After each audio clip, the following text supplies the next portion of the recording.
I mean, should I? Yeah, sure. Yeah, Definitely. good? Yeah. All right, Yeah. awesome. Well, hi. Thank you guys for coming tonight.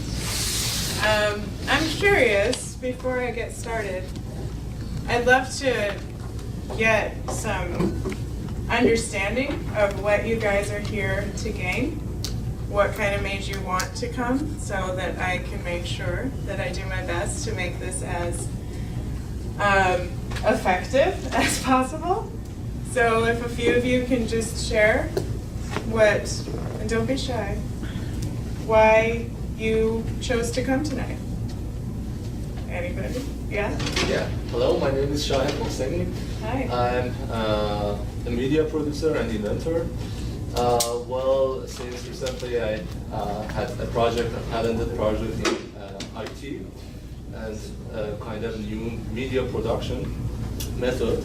And I saw that in the definition of this workshop, you've been involved with actually a startup environment for the companies, and Yes. you train them. So it was interesting for me to come and meet you and see what's going on with the workshop. Cool. Yeah, that's Awesome. it. That's my Great. story. Thank you. Anyone else? My name is Masoud. Hi. I was in Iran as an entrepreneur, Uh-huh. and I was curious how can be here as entrepreneur. Although it's too late, but It's never too late. I always think about it. It's never too late. I'm really glad to be in your class. Oh, wonderful. I'm glad you're here. Cool. Anyone else? Yeah, me? Yeah, of course. Yeah. Yeah, I He's followed like, you. he's awesome. Yeah, thank you. I followed you from a long time ago.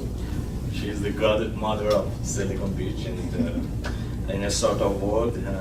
I'm in a startup world. I know how valuable she is. She's a really valuable resource for us. Yeah, I had an investor pitching tonight in somewhere else. I canceled the meeting to come and see her. And So it better be good. Yeah. And I'm here, yeah, to learn from your experiences here. Awesome. The startup scene of LA.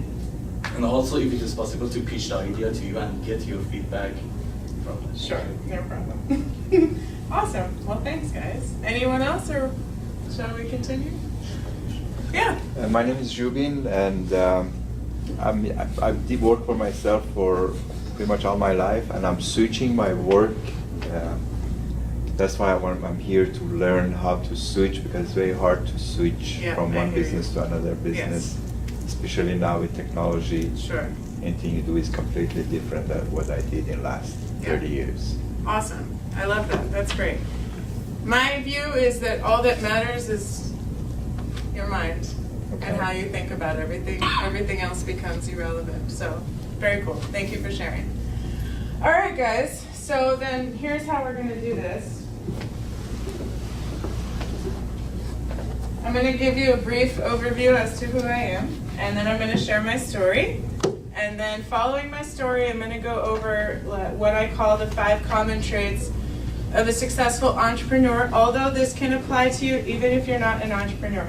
It's kind of how to be a happy human more than anything, and a successful person, and a happy, fulfilled person, all right?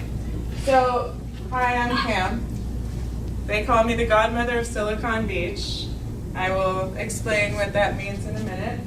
I'm an expert speaker with the U.S. State Department in a program proven to ward off terrorism by helping empower and inspire the women and the youth in the Middle East. So I've gone to Kuwait and I've gone to Bahrain, both of them very awesome experiences.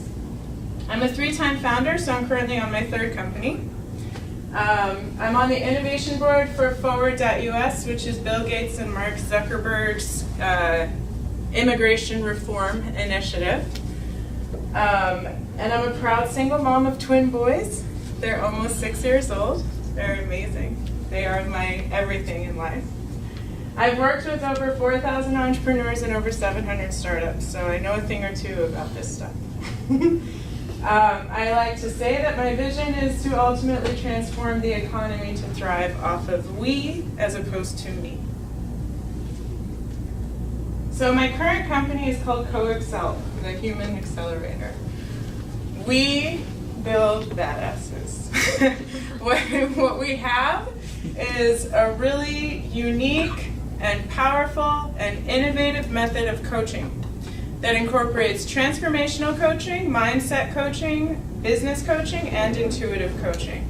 We have a 3-month program to help people transform themselves, their business, whatever they might be dealing with at the time.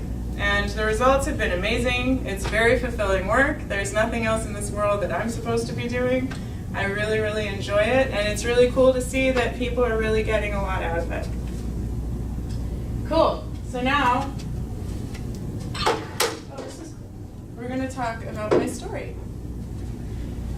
So, I never knew I would be an entrepreneur. I never thought I could be. I had a very negative inner dialogue. So, you know the conversation you have with yourself in your mind? Mine was really bad. It was not a happy conversation. I was always very hard on myself, very negative towards myself. It's not good enough, I'm not smart enough, how can I ever make this happen? No one's gonna listen to me, I'm not creative enough, whatever. Any version of that that's out there was what my mind was doing. It's actually proven that we speak to ourselves worse than we do our greatest enemies, when in fact it would serve us best if we speak to ourselves as our own best friends. So growing up, I was severely bullied.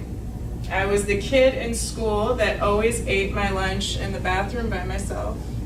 I had just a very shitty, sorry, I say bad words sometimes. I had a negative experience with school. And yeah, that wasn't fun. So I definitely did not believe in myself. I didn't think that I could ever have my own company, let alone 3 of them. I never thought any of that stuff. So, and I come from a family of doctors, just like every other Persian, right? Everyone. My brother is now a doctor. My parents are both doctors. Everybody is a doctor. So I was the oddball that didn't want to go down that route. So I go to college and I majored in business actually, because I was kind of interested in it. I still had no idea what I was going to do. And hi, welcome. Have a seat. And once I graduated college, I got pretty lucky and I ended up getting a pretty good job at a medical company, funny enough, family of doctors, medical company. I was marketing director of a medical diagnostics corporation. And I was 22, just out of college. And I walk into this place and I see that it's a very negative environment. Now, I'm a very happy person. I don't like being in negative environments. I'm somebody that is always happy and smiling, and I can't deal with negativity. So as soon as I walked in on that, I knew that either my soul was going to die or I had to do something about it. So I walked up to the CEO of the company and I told him, you know, I don't think people that work here understand why they're working here. Everyone is robotic, everyone is negative, everyone is just existing. Nobody seems to have, you know, a human component to them. So he ended up actually agreeing with me. And some people ask me, how did you have the courage to talk to this guy, this like 50-year-old, you know, accomplished CEO, doctor, whatever? And my answer is I had nothing to lose. I knew that I could not continue working there in that kind of an environment, so I chose to speak up. And so he ended up holding a meeting with the 60 employees that were there at the time. And he asked, do you guys know why you're here? And of course, the answers were to pay my rent, to hit quota, to sell, blah, blah, blah, whatever. Nobody actually said the answer that he was looking for, which was, We're here to save people's lives. We are in the business of patient care. Nobody got that. So that's when I helped them incorporate a component to their entire marketing philosophy and the entire company. We brought a human element into it. We incorporated the why. You guys are here for patient care. You're here to save people's lives. This isn't just a whatever job. Don't take it so lightly. And that ended up completely transforming the company. So over the 4 years that I was there, we went from 3 locations to 9. Revenues increased 60%. And they ended up getting acquired. They sold the company 2 years after I left. So it's interesting how bringing a human component into business can really change things. And how important it is to understand why you are doing something. Instead of just showing up to work every day, you have something inside you that's passion. There's a passion there. I'm here to help people save people's lives. It makes a difference. So I ended up leaving this company because I had an idea to start a company. I also realized that I really don't like having people tell me what to do. So I didn't want to have a boss anymore. So I decided to start my own company. The idea was a great idea, but the company was a huge failure. So it was in 2008 when, I don't know if you guys remember, there was a really bad economy here. Yeah. The Great Recession. Bad time to start a company, okay? Especially one in the medical space, which is what I did. So it was a medical technology startup. And it was a document delivery portal for physicians and service providers to communicate through the cloud in a HIPAA-compliant fashion.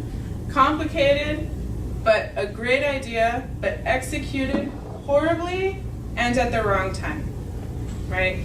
So this is before there were EMRs, if you guys know what that is, like electronic medical records. Now when you go to the doctor, everything is like electronic. Back then it was still all paper. So that's kind of where the idea came from. Like, let's take this to the cloud. So we spent 2 years on this company, $200,000 of our own money, and we ended up with 3 customers. It's a really, really bad failure. Huge. Great lessons. But a really, really hard failure to swallow. You saved 3 lives. Supposedly. That's That's one way to think of it. I like that. So why did we fail? Well, number one, basically we did everything you're not supposed to do. We were focused on the small features of what the software should be, as opposed to testing the general idea, which we call the MVP. You know that. The minimum viable product. You're supposed to, if you want to make a company work, you want to test the core of the idea first before moving forward with this whole big, elaborate thing. We didn't do that. We didn't know. I didn't even know what an investor was. I knew nothing. I went in blind, right? So that was one thing. We focused too much on features. We outsourced it to India. Huge mistake. If you guys are ever building software, please don't do that. It's a bad idea. There's a huge language barrier, and it doesn't work. And most of all, I believe one of the biggest reasons for our failure was that we were isolated. It was just me and my co-founder. We had no community around us. And human beings are community beings. We thrive off of people's energy. When we single ourselves out and put ourselves in a box, it doesn't work. You lose a lot of passion. You lose just energy, and it doesn't work. So this company failed hard. And obviously you get really upset when something that you spent so much time and energy on fails, right? So I was finishing up my MBA, and I was looking for a job at this time. And nothing was out there. Again, this is during the recession. It was like, secretarial work for $20,000 a year. I'm like, I'm getting my MBA, like that doesn't work with me. So I like to say that during times of scarcity spawns creativity. So I had an idea. Based on the previous failure and the premise that we failed because of the lack of community, what would it look like if we built an entrepreneurial community? A place for people like us, an AA for entrepreneurs because we're a little different.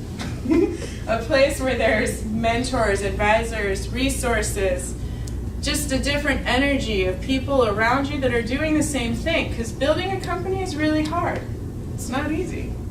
So when you're around people that are doing that as well, it makes it less hard, right? It makes it feel like okay, this is normal. It's supposed to be this hard. You're supposed to fail this much. It's supposed to be a roller coaster, right? So that's where the idea of the second company called Co-Loft came from. Co-Loft was the first co-working space in Los Angeles. If you guys are or aren't familiar with co-working, there's a big company now that is well known for it called WeWork. Basically, it's a space, imagine this space with a bunch of tables and chairs. It becomes your office, but it's a community of people. So we built the first co-working space in Los Angeles back in the end of 2009, early 2010, geared towards technology startups. So it was really focused on technology companies. This is before there was a technology scene at all in Los Angeles. There was nothing happening here. There was a Google sales office, Yahoo, and like 2 startups. That's it. So we built this space. We learned the hard way how to build it lean. Okay. So we tested the idea before actually opening and spending money on the space. We put up a website saying Co-Loft coming in March of 2010 when it wasn't. We didn't have a space yet, we had nothing. We just put this up there because we wanted to test if this idea will work or not. We put the idea up. Again, there was no technology scene. I had no connections to anybody in the entrepreneurial space. No one.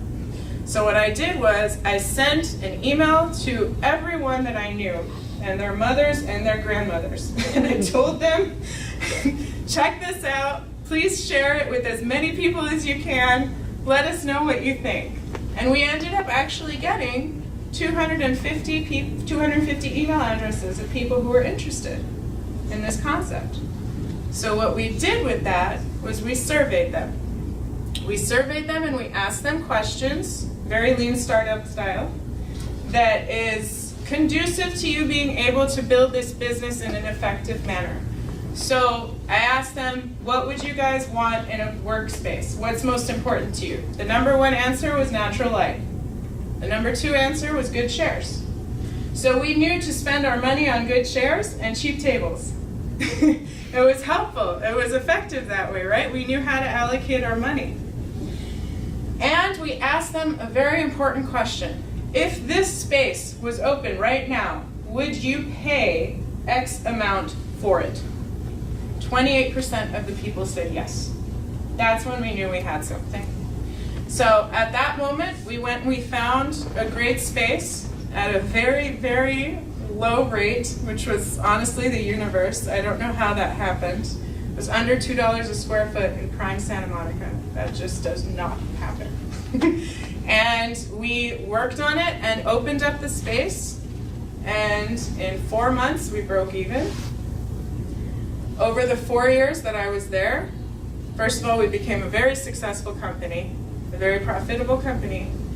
And it basically spawned the LA Tech ecosystem as we know it. So we had over 1,800 alumni come through, including Uber, Instacart, ZipRecruiter, the early Tinder team. All these guys came out of our space. That's why they call me the godmother of Silicon Beach. Because I helped start this whole movement known as Silicon Beach. I was actually in the town hall meeting with the mayor when they decided to call it Silicon Beach. Before that, it was just Santa Monica and Los Angeles. So that was awesome. It was a very fun time. I really, really, really loved that company. In many ways, it felt like my first child. This is before I had children, so I can say that. And throughout this story, my co-founder was my ex-husband. So we got to a point where things weren't working anymore. And when I filed for divorce, he fired me from my own company. Yeah. That's the crunch. Yeah, that happened. And I found myself in a place that I had to start all over, right? First of all, it was my responsibility not to have my name on my own company. I trusted him, but I've learned in business you don't trust anybody. You gotta put your name on everything, no matter what. Don't trust anyone, your brother, your whatever. Everything has to be in writing. I don't know why, money makes people weird. So you just have to protect yourself, right? But it was a very difficult time for me because literally overnight, I went from being that guy's wife for 12 years and co-loft Cam to neither. I had none of those anymore. So I found myself in an identity crisis. Everything I associated myself as, I no longer was, so who am I now? And I went into a depression.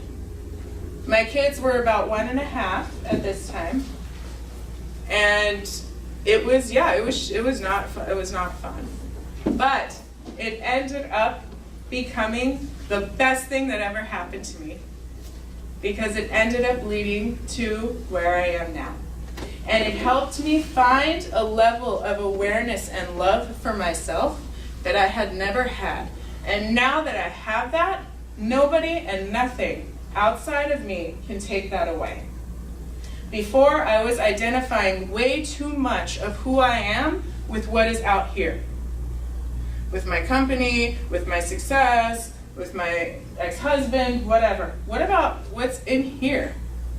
That's what matters most. So that experience put me on what I like to call my spiritual awakening. And I did a lot of work on myself during this time. My divorce took 2 years. Once that was over, I went overdrive into personal development, self-development, working on me. Really understanding at the core, who is Cam? What am I here for? What is it that I need to learn about myself in order to help take myself to the next level, in order to really become who I am meant to become in this life? I am not going to allow one negative experience to define me forever. And I do not want to be angry, and I don't want to carry that weight with me. It's negative energy. It doesn't do good for anybody or anything. So during this time, I met the woman who is now my business partner. And she is nothing short of an angel. She's an intuitive coach, and she has worked with over 30,000 people. Her clients include senators and billionaires and huge corporations like Louis Vuitton.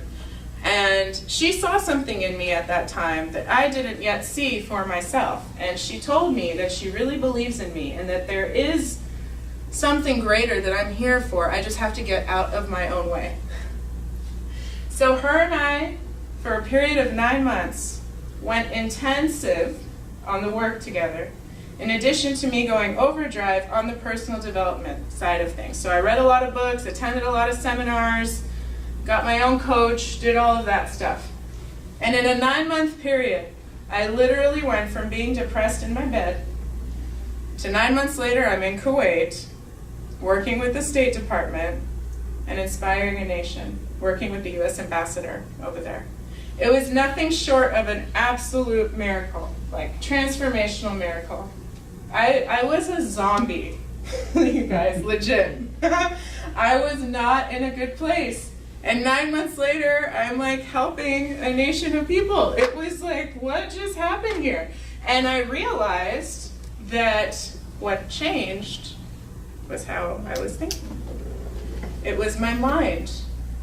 It was me getting out of my own way. It was me creating a new story that would serve me, as opposed to the old victim story that most people walk around with in this life. This happened to me, this happened, and now I'm this, and it's because of that, and I blame blah, blah, blah. Get rid of that. You can create a new story that will help you. And the new story is, yeah, that happened. It was shitty.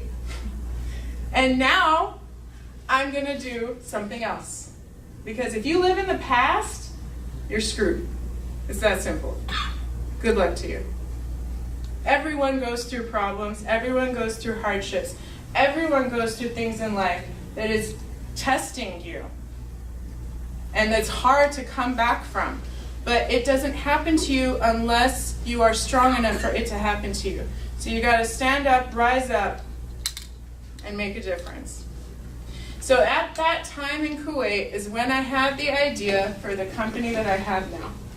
When I saw what I am capable of, 9 months ago in my bed, 9 months later, like dealing with politicians, and like I'm the only woman in this in this room with the U.S. ambassador and like 8 other major decision makers in Kuwait. I'm the one woman at the table, and I'm the one calling the shots. 9 months earlier, that would not have happened, okay? I remember sitting there going, this is really badass. This is awesome. I can't believe that I'm doing this. And it's all because I believed in myself. I really, really got to a point where I realized I'm awesome and no one is going to mess with that. You believe in yourself in an unreasonable way and you are capable of anything. So that's when I had the idea for CoExcel. We call it a human accelerator. To accelerate you to be able to get to a place in a short amount of time to not only be a fulfilled human, but a successful human. What you do in this world is going to be amplified when the inside is taken care of. You take care of you, and you build you, anything you do will become successful as a natural result. This is the way it works. Outside reality is a reflection of your inner reality. So if you see that everything in life is negative and a lot of crap keeps happening, take a look inside. There's a reason. If you see that things are awesome and wonderful, good, you're doing great. It's all a reflection of what is going on inside. So now we're 2 years into the company. It's going great. Again, I've never been happier in my life. Ever. I love what I'm doing. I love the fact that I'm helping people understand their power. I love that I'm helping people really get that they are the ones in charge of their own lives. That blaming others or being a victim of the circumstance isn't going to get you anywhere. And I'm planning on building an empire. We'll see. So, on that note, How did you get familiar with this lady? oh, honestly, it was like the universe. I got her information from a family friend. By chance? Yeah. Like, random. And the first conversation I had with her changed everything. It was awesome. So, just quickly, I'm going to go through what I call the 5 fundamental traits of what it takes to be successful, specifically a successful entrepreneur. A powerful mind is it, really. It's all in here. So these are the 5 traits. Self-awareness, passion, persistence, resilience, and detachment. And I'll quickly go over each one.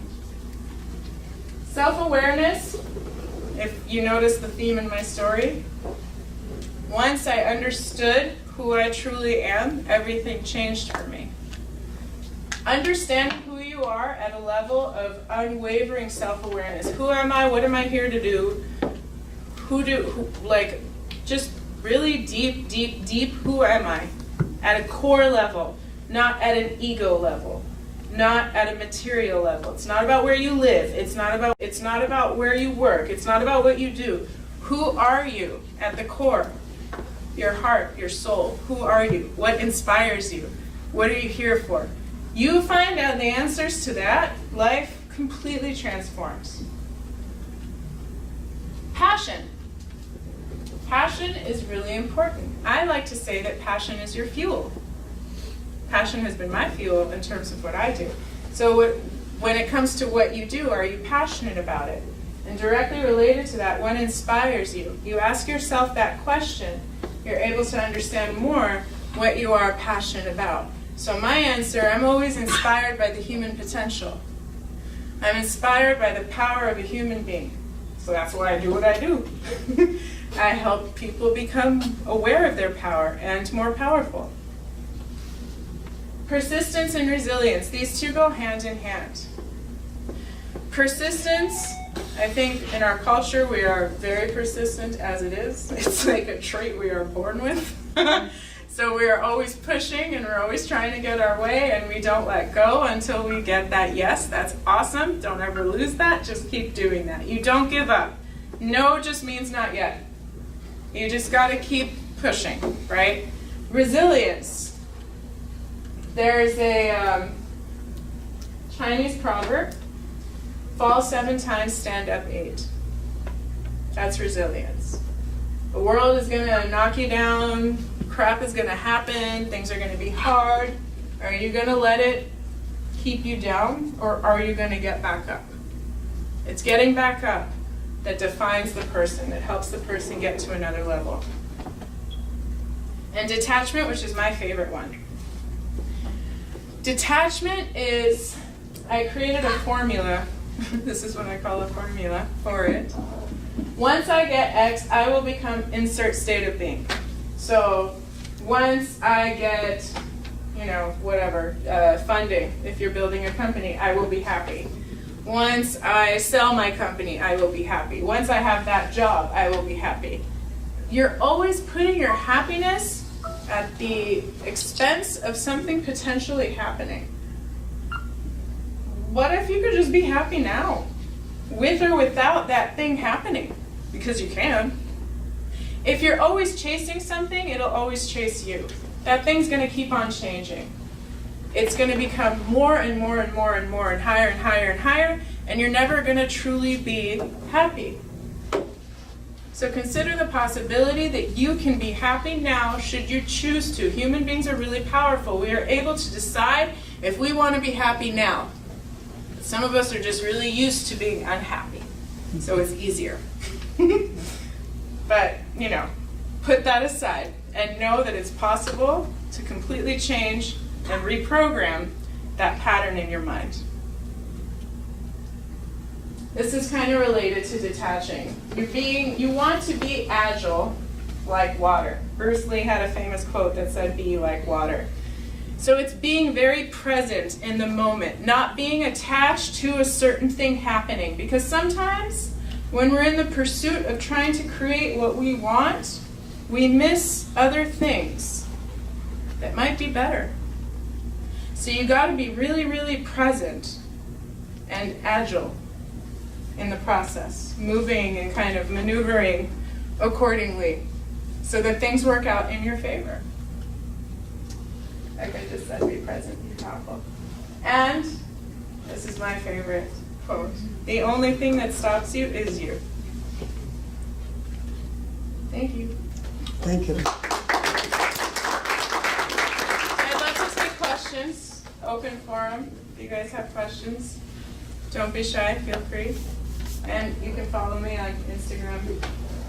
I respond on there. Any questions? How did you spend your time during this depression? A little bit detail, if possible. You really want to know? Yeah, sure.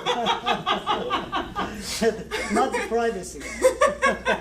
I mean, I was not in a good place. I was crying a lot. I was in my bed a lot. I was not going out much. I was, trying. The only thing that was getting me through that was my kids. just being, knowing that I have these two little humans that I need to take care of. Yeah. So get up and do it. Any special communication with outside world? Not really. No, I had a couple of, and I still do, have a couple of amazing friends. My family is phenomenal. My parents and my brother, I am so blessed to have them. They really got me through that, in addition to my parents. Yeah, I mean, in addition to my friends. They Yeah, took care of. yeah, definitely. How much did the MBA help you to be? Not at all. Don't do it. Such a waste. I mean, education in this country is so messed up. I didn't learn anything. Oh, really? Nothing. You learn School of Hard Knocks. You gotta do it.